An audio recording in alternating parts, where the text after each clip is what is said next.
Shalom, kita bertemu sekali lagi dalam renungan kita hari ini dengan satu judul yang baru. Seekor ikan untuk satu poket. Judul renungan kita pada 30 Oktober ini. Tetapi supaya jangan kita menjadi batu sandungan bagi mereka, pergilah memancing ke danau. Dan ikan pertama yang kau pancing, tangkaplah dan bukalah mulutnya. Maka engkau akan menemukan mata uang 4 dirham di dalamnya. Ambillah itu dan bayarkanlah kepada mereka, bagiku dan bagimu juga. Matius 17 ayat 27. Pada suatu ketika saya mendengar seorang pengkhotbah yang baik berkata bahwa Yesus mempunyai seekor ikan untuk satu poket.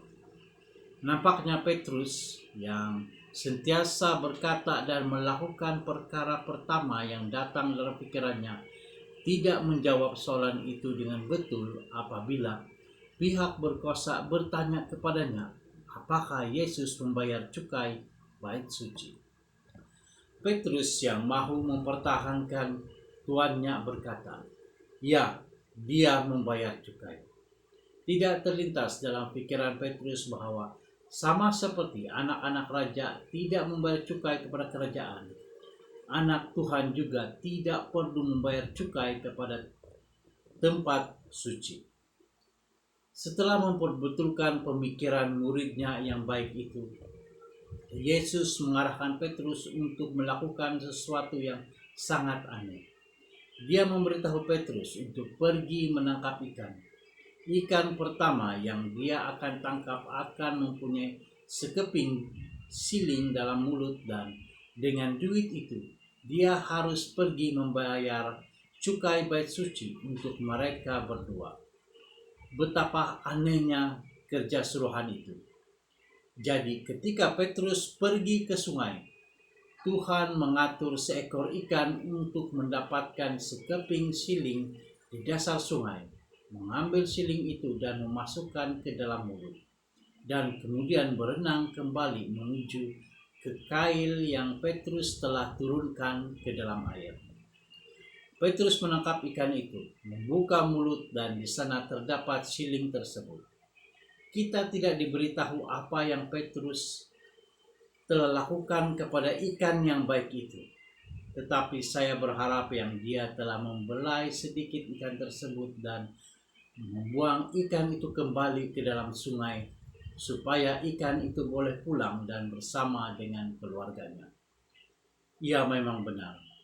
Yesus mempunyai seekor ikan untuk satu poket, dan kita boleh bergantung sepenuhnya kepadanya dalam lautan kehidupan kita.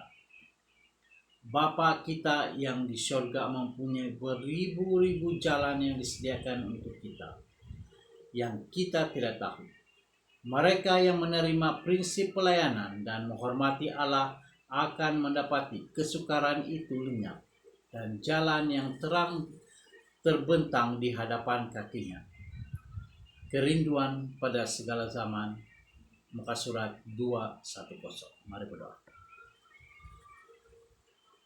Tuhan Allah kami yang berada di surga, terima kasih atas penjagaan Tuhan, kasih Tuhan, berkat Tuhan pada hari ini, dan kami dapat membaca dan mendengar firman Tuhan.